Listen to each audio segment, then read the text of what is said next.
Bueno, lo primero, bienvenidos a todos, bienvenidas.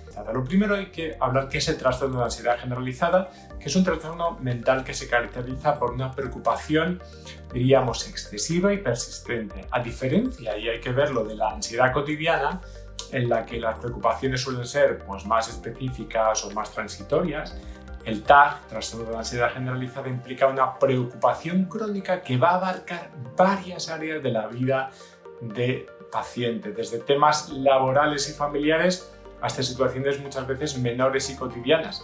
Las personas con trastorno de ansiedad generalizada suelen tener dificultades precisamente para controlar estas preocupaciones y muchas veces la intensidad de su ansiedad no guarda proporción con la realidad.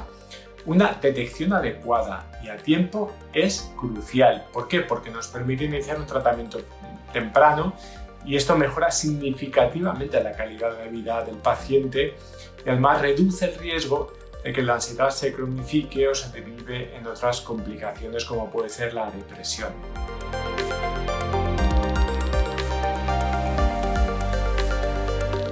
¿Cuáles son los síntomas típicos del TAG?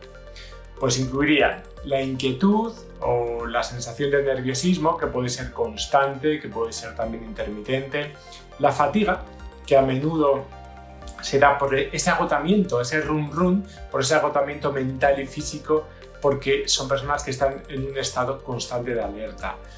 La dificultad para concentrarse o a veces la sensación de quedarse con la mente en blanco afecta, y esto es verdad, al rendimiento del trabajo, en los estudios. La irritabilidad, que es otra manifestación, que podría ser una respuesta a veces desproporcionada ante situaciones que son menores. La tensión muscular, que puede estar también presente de manera constante y puede generar muchos dolores y molestias, cefaleas, problemas tensionales. Los problemas también para conciliar y mantener el sueño, pues incluyen despertares frecuentes o la sensación de que no han descansado adecuadamente.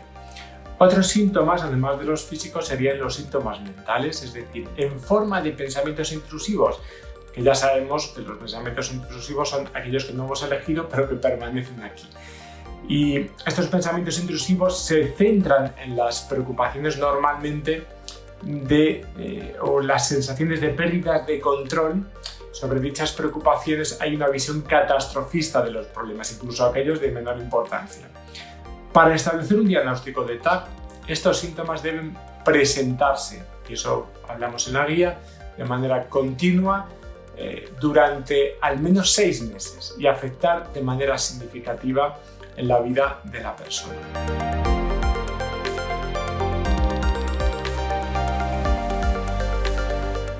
La prevalencia en España, haciendo aquí una radiografía del TAG, hay que hablar que el TAG es verdad que es uno de los trastornos de ansiedad más comunes. En España afecta aproximadamente al 6,7% de la población, siendo mucho más frecuente en mujeres, un 8,8%, que en hombres, que es un 4,5%. La prevalencia del TAG, según los estudios, nos diría que en Europa se estima una prevalencia anual entre el 1,7 y el 3,4%, y una prevalencia a lo largo de la vida entre el 4,3 y el 5,9%. En España la prevalencia a 12 meses es del 1% y la prevalencia de por vida es del 2,8%. Estos datos podrían estar además subestimados porque los estudios retrospectivos no suelen considerar casos no crónicos o recurrentes, mientras que los estudios prospectivos muestran tasas más altas de prevalencia del TAG. Y esto además aumenta con la edad, que esto también es importante, afecta al 1% de las personas entre 18 y 24 años, al 1,5% de entre 35 y 44 años y al 2,2% en mayores de 55 años.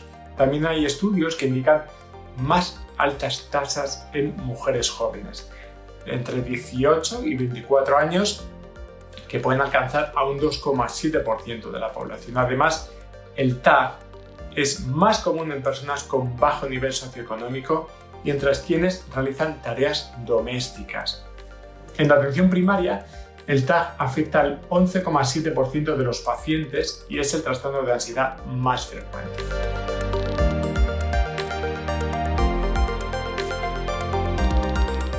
Bien, ¿Cómo podríamos establecer un diagnóstico diferencial? ¿Cómo podríamos diferenciarlo de otros trastornos?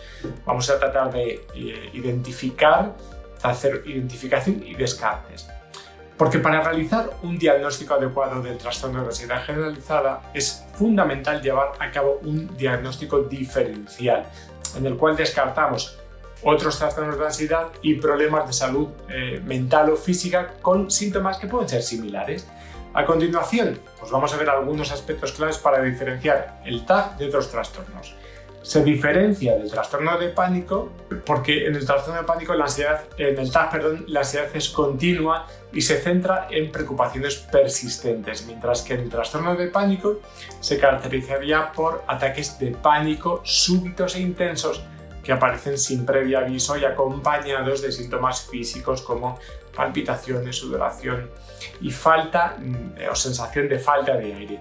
Los ataques de pánico suelen ser episódicos, mientras que la ansiedad en el trastorno de ansiedad generalizada es persistente. ¿Trastorno de ansiedad social?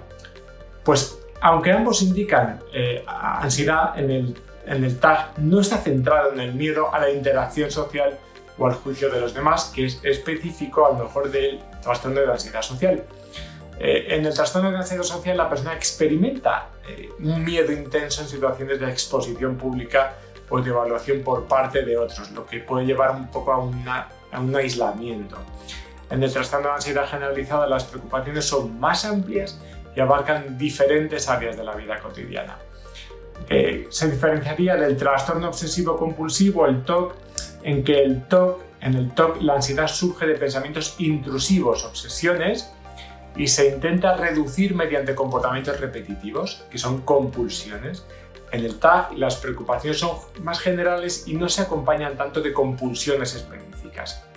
Las obsesiones en el TOC suelen ser irracionales y seguidas de rituales que buscan aliviar la ansiedad, mientras que en el TAG la ansiedad está más relacionada con preocupaciones excesivas sobre problemas que pueden ser reales o imaginarios.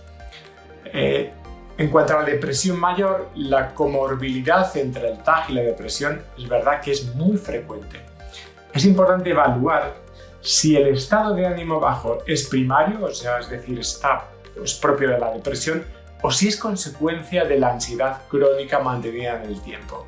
En la depresión mayor, el estado de ánimo deprimido y la falta de interés en actividades placenteras son los síntomas centrales, mientras que en el TAG la preocupación constante y la ansiedad predominan. Es muy común que las personas con TAG desarrollen síntomas depresivos debido a ese desgaste constante que provoca la ansiedad crónica. También diferenciarlo de condiciones médicas. Es necesario descartar condiciones médicas que pueden manifestarse con síntomas similares, como la hiperactividad del tiroidea, que podría causar inquietud, fatiga, ansiedad. Otras condiciones a considerar incluiría la deficiencia de vitamina B12, trastornos hormonales también o problemas neurológicos que pueden inducir síntomas parecidos a la ansiedad crónica. No podemos olvidar el trastorno de ansiedad debido a una enfermedad médica, aquí donde los síntomas podrían ser consecuencia de un trastorno como podría ser el hipotiroidismo, que podría causar síntomas similares al trastorno de ansiedad generalizada. Diferenciarlo del trastorno de ansiedad inducido por sustancias. La ansiedad podría estar relacionada en este caso con el consumo de sustancias como la cafeína, psicoestimulantes. Es importante identificar si la ansiedad se debe a efectos directos precisamente de estas sustancias. Separarlo, valga la redundancia, del trastorno de ansiedad por separación, porque en este trastorno la ansiedad está relacionada con el temor a perder una figura de apego importante, lo que no se observa tanto de manera prominente en el TAG. Con respecto, como hemos hablado antes, de la fobia social, en este caso la ansiedad se relacionaría principalmente con situaciones sociales futuras o con la evaluación negativa por parte de terceros, y en el trastorno de ansiedad generalizada las preocupaciones abarcarían una variedad más amplia de áreas. Hablar también del trastorno de estrés postraumático, porque aunque en el trastorno de ansiedad generalizada la ansiedad puede ser persistente, en el trastorno de estrés postraumático se caracterizaría por la presencia de un evento traumático que es claro y que provoca la ansiedad. Si existe un antecedente traumático, es importante también diferenciarlo del TAG. Lo diferenciaríamos también de trastornos depresivos, porque en el trastorno de ansiedad generalizada pueden existir o pueden coexistir con síntomas afectivos, pero se podría confundir con un cuadro depresivo. La presencia de síntomas como sentimientos de culpabilidad, enlentecimiento psicomotor o ideas de muerte son más característicos de los cuadros depresivos. Hablar también del trastorno adaptativo, donde la ansiedad surge en respuesta a un estresor identificable y que aparece dentro de los 3 meses posteriores al evento. En ocasiones, esto es un diagnóstico de exclusión cuando no se cumplen criterios claros para otros trastornos. No olvidar también la hipocondriasis, porque mientras que en la hipocondriasis las preocupaciones del paciente están relacionadas principalmente con el temor a tener una enfermedad grave, en el trastorno de ansiedad generalizada las preocupaciones suelen ser más amplias y abarcan diversos temas de la vida cotidiana.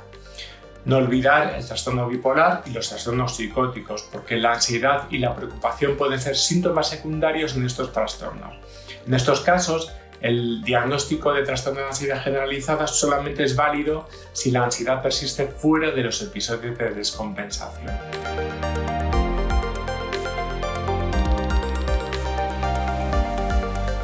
¿Algunas recomendaciones para una evaluación completa?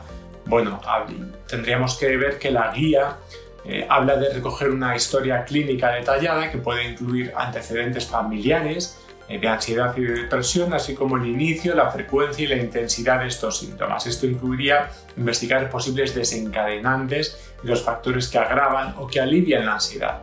Por otro lado, estaría evaluar también los síntomas físicos para poder descartar esos problemas médicos subyacentes, realizar análisis de sangre, pruebas hormonales y otras evaluaciones necesarias para asegurarnos de que no hay causas médicas responsables.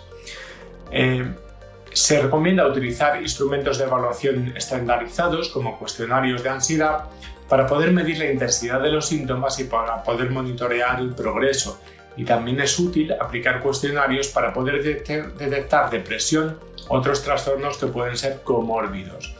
En resumen, un diagnóstico efectivo del trastorno de ansiedad generalizada en el ámbito de la atención primaria requiere diferenciar entre la ansiedad normal y la ansiedad patológica, que es su característica del trastorno de ansiedad generalizada. Es fundamental identificar patrones de preocupación excesiva y persistente y descartar otros trastornos de ansiedad como el abuso de sustancias y condiciones médicas y poder entender cómo esta preocupación está impactando en la vida diaria del paciente.